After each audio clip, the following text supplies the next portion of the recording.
আমি যে আজকে এগরোল বানাচ্ছি তোমাদেরকে দেখালাম। আটা নয়, ময়দা গুলানো। এবার এরকম করে ডিমটা ছেড়ে দিয়ে তার উপরে এটা দিয়ে এরকম চাপ দিলে ডিমটা নিচে এই যে ছড়িয়ে যাচ্ছে সম্পূর্ণতে ডিমটা ছড়িয়ে যাচ্ছে। যে দেখো,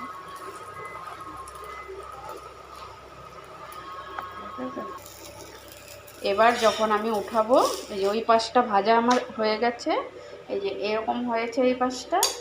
তারপর দেখো এখন আমি দেখব ডিমটা বেশি আছে কোন সাইডে, সেই সাইডটা লম্বা দিকটা দেব।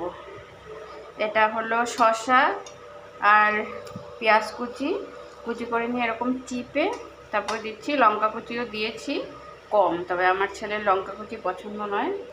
দেখো, তারপরে এরকম করে এই যে সস দিয়ে দিয়েছি। এখন এটাকে কি করব, এই যে রোল করব।